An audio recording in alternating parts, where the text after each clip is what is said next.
Greetings, friends. This is Ian McKenzie here, founder of The Mythic Masculine, and I'm here offering an audio version of my newest long-form essay, which explores the experience I had a year ago at the 40th anniversary of the Minnesota Men's Conference.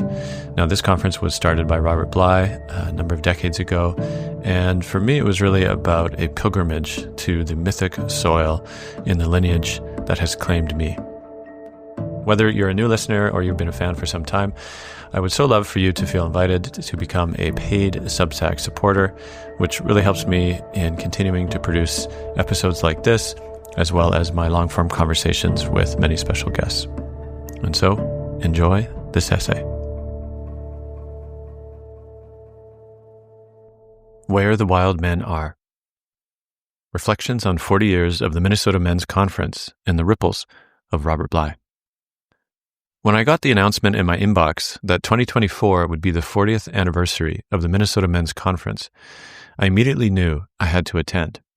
The gathering, founded by the poet Robert Bly, had been on my radar for some time, as it carries a mythical aura as the birthplace of the mythopoetic men's movement, a lineage that has claimed me for the last 10 years. Bly, who died in 2021, is also the author of Iron John, a book about men, published in 1990 that spent 62 weeks on the New York Times bestseller list.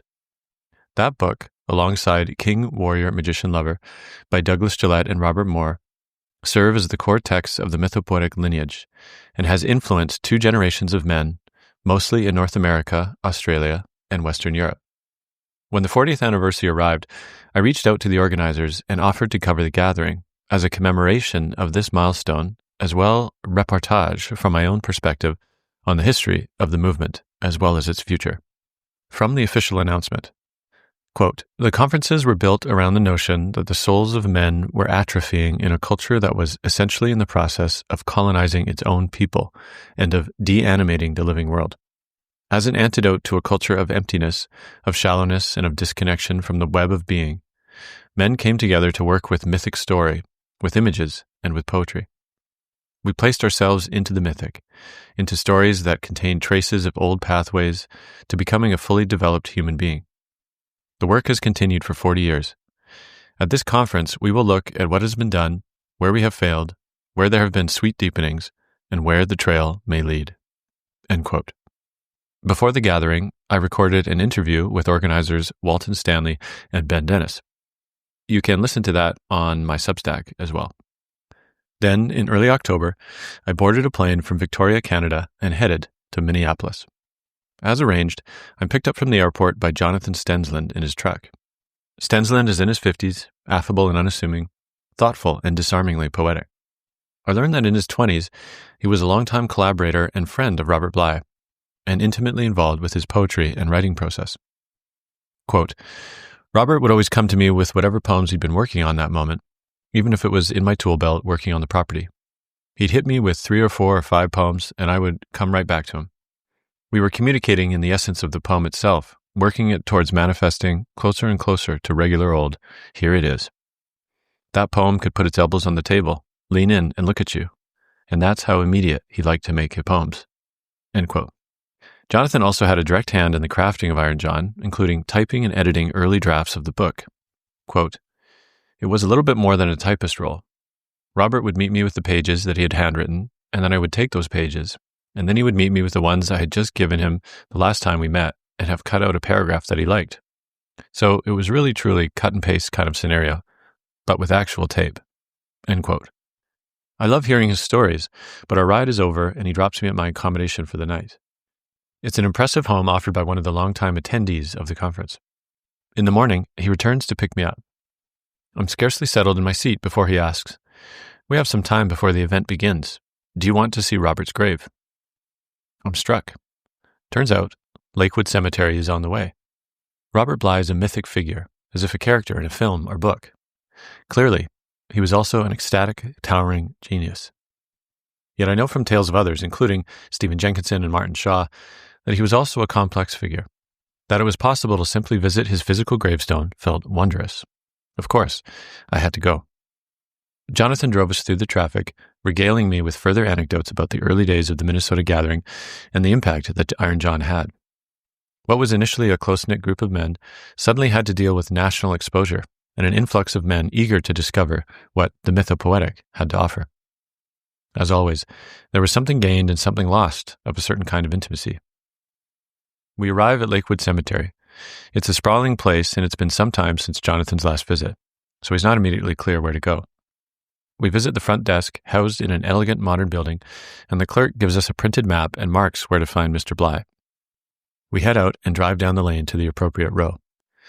We exit the car and I feel vaguely altered, like a low dose of psilocybin has heightened my perception.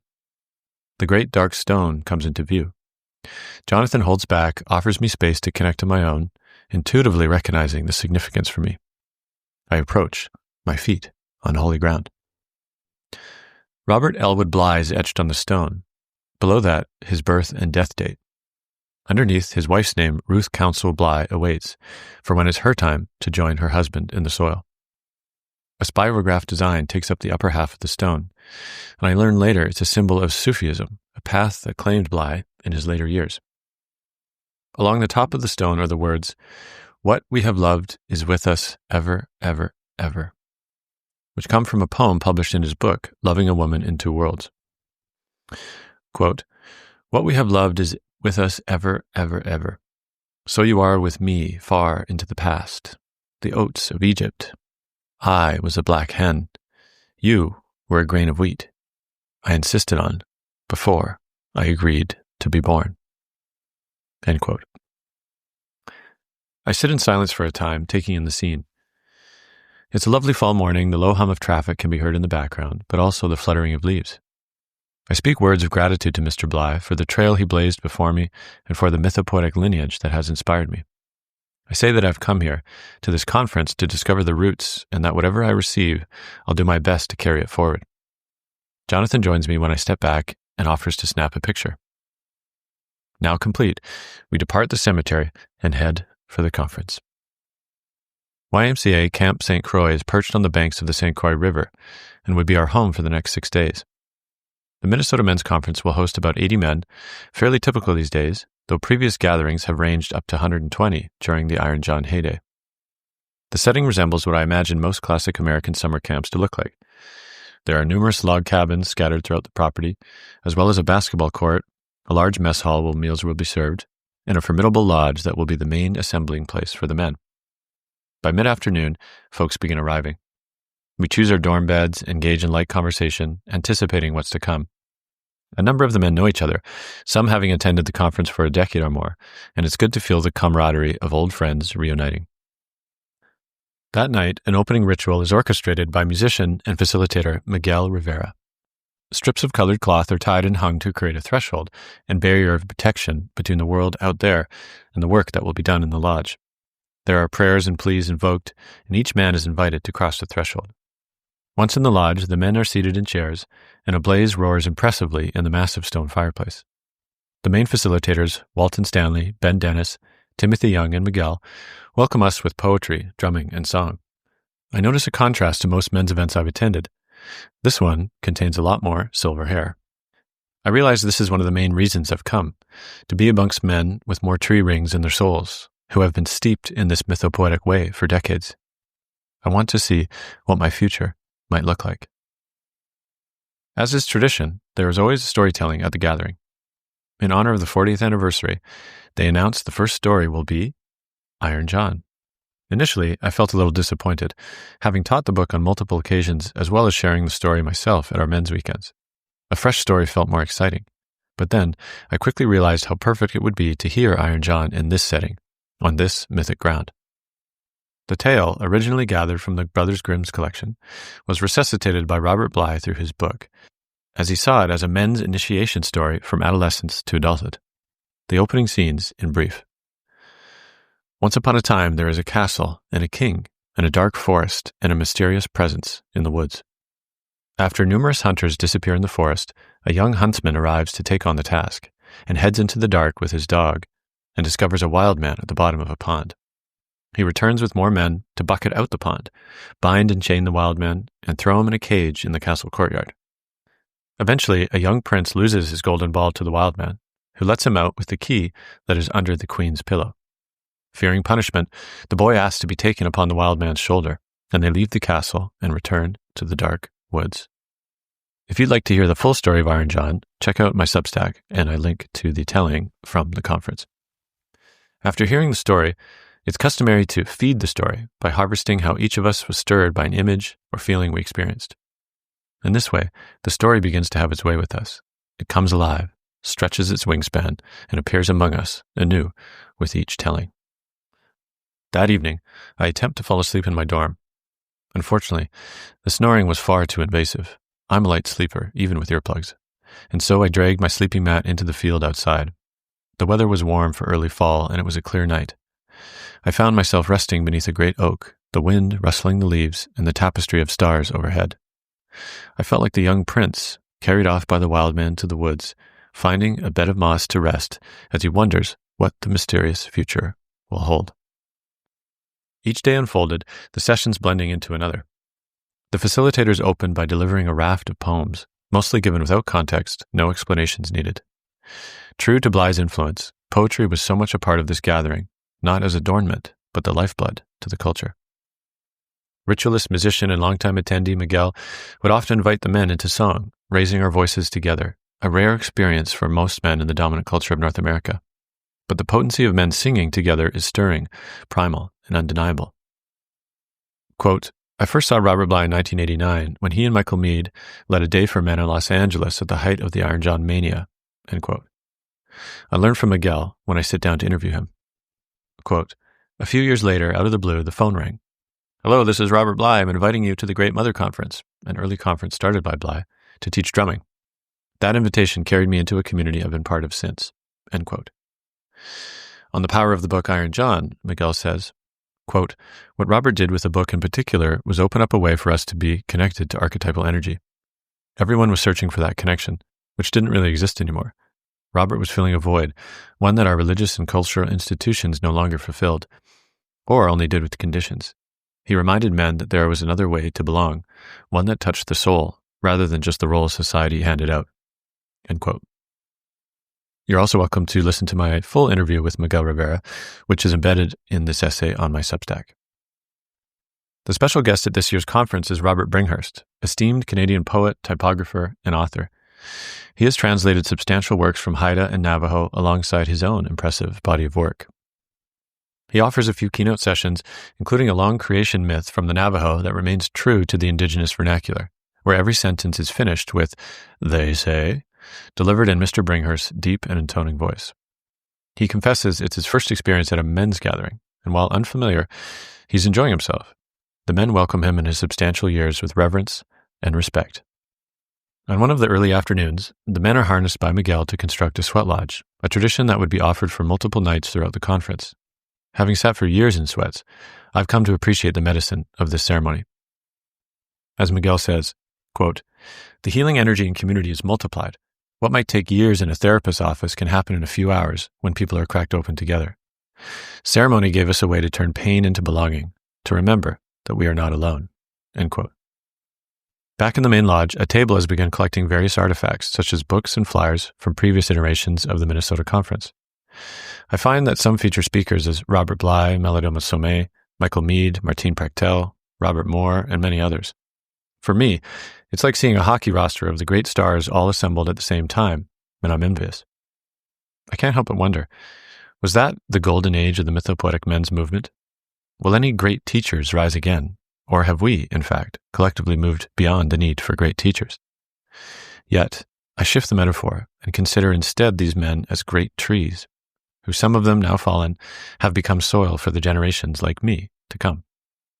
When I sat down with Jonathan, we explore the question and the impact of these gatherings on the wider culture. Quote, some of what we're doing, I have a feeling, was cyclically contagious. It wasn't just the men in the room, it radiated outward, something invisible and pervasive that seeps into everything. You begin to notice it in places far from the conference, men hugging each other or fathers hugging sons, gestures that had been almost unheard of before the 1980s. Something was definitely being blown off of us because the attention in the media, writers, TV shows, even sitcoms, picking up sparks and scattering them. What we had formed here became like a cultural comet's tail, lighting up the sky in a way that anyone could glimpse, even those who had never read Bly or sat in any one of the circles, end quote. you're invited to listen to my full interview with Jonathan, also embedded in my Substack. My notes for the remaining days are a smattering of phrases and sentences, each one a key to a moment or insight that mattered to me. The wound is the crack in everything. This is how the light goes in and out. If you're not interested to hear a story on its own terms, you're not ready. Stories are alive, and they have to change. Poetry is a way to give language to what we feel. In society, we have confused wounding with tempering. I do notice there's a conspicuous absence of conversation around sex and the wider theme of eros. Since it's largely the focus of the work I offer, it's easy for me to observe. I mention it around the lunch table to some men who've been tending for years, and there are nods of acknowledgement. It's not something that has typically gotten much airtime, and I wonder why. Perhaps it continues to remain a vulnerable and edgy subject, and I wonder how it might be something to offer in the future. With the telling of Iron John complete, Walton and Ben offer a second story for our gathering, Unktehi's Seventh Spot. In this tale, attributed to the Dakota people, two brothers, one blind, set out to slay the monstrous water serpent Unktehi, whose only weakness is the mysterious seventh spot on her body. With the guidance of a shape-shifting old woman and a pair of magical arrows, they strike true, kill the monster, and gain gifts of power. The blind brother's sight is restored, and the serpent's heart offers them supernatural strength. In the end, however, they choose to relinquish the heart's power, returning to ordinary life after their heroic deed. And you're invited to listen to the entire telling of Unktehi's Seventh Spot, which is linked from the essay on my Substack. At one point in the story, the shape-shifting woman, initially appearing quite old and ugly, requests that one of the brothers connect intimately with her. The brother who can see is revolted and invites his blind brother to take the hit instead. After all, he reasons, my brother can't even see, so why does it matter what she looks like? The blind brother agrees, and when he engages with the woman, under his own fingers, he feels the young, supple feminine. She is vital, erotic, and their pleasure ensues. She has indeed shapeshifted into a beautiful young woman. During this moment, an insight came to me that feels true in long-term partnership. As a couple gets older and their youthful vitality ebbs, the task of loving each other grows deeper. In this story, it's as if the order is reversed. I hear the old woman saying, "If you can't love me when I'm old, then you don't deserve me when I'm young." As the telling unfolds, the conference begins to shift towards a ritual orchestration, a tradition influenced in the past by teachers such as Malidoma Somé and Martine Prechtel. On a large, sprawling sheet of paper, artist Matt Faulkner has been conjuring the beast of Unktehi, the scaled serpent, along with the old woman and the two brothers. We spend 2 afternoons crafting masks that are shaped to our own faces. We adorn them with paint, color, wildcraft, leaves, bark, anything we're called to harvest and use. Outside the lodge, ritual gates are constructed with branches, cloth, and shells, each gate mirroring the journey of the two brothers in the story. Everything is ready by the final evening and the closing ritual. In the deepening dusk, the men gather in the lodge. The fire is out in the hearth, though one crackles downstairs in the basement. We have brought our masks, each now veiling our faces. Men have become strange creatures, some beastly, menacing. It's as if the monster inside has become visible. Below us, a heartbeat of drumming has begun. My blood quickens. Silent in single file, we make our way out the side door into the night. We are instructed to approach each altar, 3 in total, that have brought the story of Unktehi alive. Candles are flickering, giving the entire scene an otherworldly glow. The experience is altering and psychedelic. The drumming carries us forward. I make my way through the first 2 altars, paying my respects with my breath and silence. Finally, I arrive at the great beast, Unktehi, the image hung across a wood scaffolding and fearsome now in the darkness and light. Before the beast, a hole has been dug in the earth, so I may peer down to its shining 7th spot. After a moment, I return to my feet. The drumming grows louder as I enter into the basement. The fire roars, blistering, and the growing throng of men in masks are dancing ecstatically to the trance of the drums. There is hollering, screaming, yelping. The energy grows as the full chorus of men enter the space. I am awash in the energy, yet also uncertain of what's to come. The air feels electric and somehow sacrificial. I wonder what will be offered. Suddenly, the great beast of Unktehi is brought into the room. The hollering grows louder and there are calls to shred the monster and deliver it to the flames. The energy is wild, bacchanalian with spirit. I'm certain Dionysus is in the room with us now. Behind my own mask is powerful, inhabiting. I feel at once veiled and liberated to release an energy that has felt hidden, my own shadow within. The shredding begins. The beast is torn into strips, a piece given to each man. The drumming and dancing is fever pitch. The strips are fed to the fire, the flames licking higher as it feasts. I offer a piece myself, the heat formidable against my skin.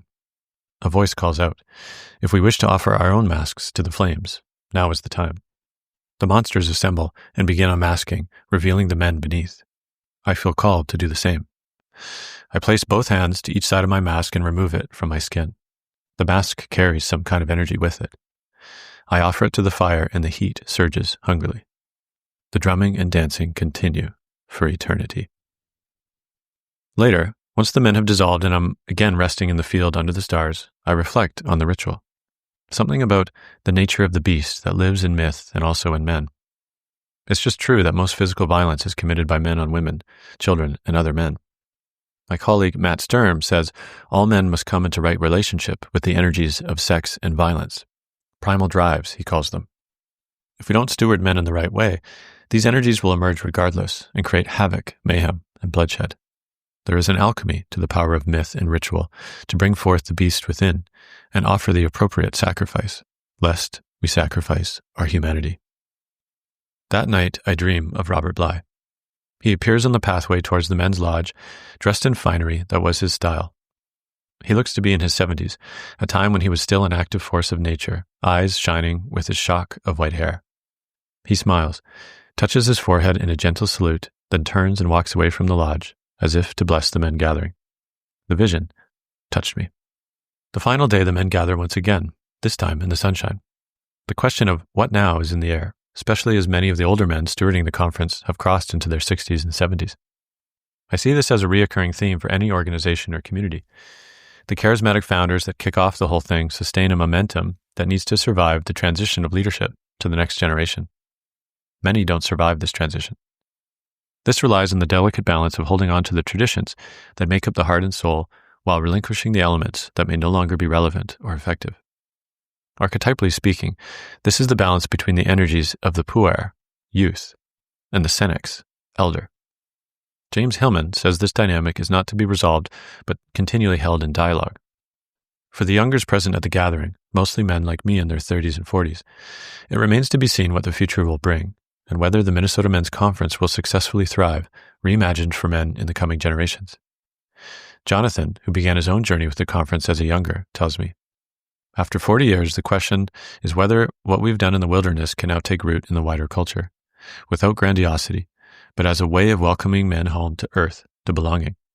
The future depends on elders giving what they carry, creating spaces where wisdom and story can be passed on, and finding new forums where men can meet not only in grief and ritual, but also in song, poetry, and practical mentorship. I wonder about the wider culture, which seems even more fragmented and frenetic than in the 90s, when Bly first published Iron John. In the age of AI, social media, intense polarization, and the growing specter of fascism worldwide, how might the current renaissance of men's work serve the rise of regenerative masculinity? Would it survive fully going mainstream, or is it best occupying the fringe, where a mycelial network of men can find sanctuary for the work of their soul? For myself, I feel grateful to have made the trek across the continent, to pay my respects to the mythopoetic soil and lineage that has given me so much. I came to witness what it looks like for men to serve life, beauty, and the maturation of masculinity. And I came because I wanted to see what it looks like for men to love each other in such a way. To end this essay, I leave you with Robert Bly's poem that accompanied his celebration of life. Keeping our small boat afloat. So many blessings have been given to us during the first distribution of light that we are admired in 1,000 galaxies for our grief. Don't expect us to appreciate creation or to avoid mistakes. Each of us is a latecomer to the earth, picking up wood for the fire. Every night, another beam of light slips out from the oyster's closed eye. So don't give up hope that the door of mercy may still be open. Seth and Shem, tell me, are you still grieving over the spark of light that descended with no defender near into the Egypt of Mary's womb? It's hard to grasp how much generosity is involved in letting us go on breathing when we contribute nothing valuable but our grief. Each of us deserves to be forgiven, if only for our persistence in keeping our small boat afloat when so many have gone down in the storm. Thanks for listening. If you'd like to hear more about the Minnesota Men's Conference, check out their website, which is linked in the show notes. And I'd love to hear your own comments on this essay. So head to my Substack, where you'll see this essay listed there, and please add your voice. Finally, if you'd like to check out more of the work I offer, you can go to themythicmasculine.com.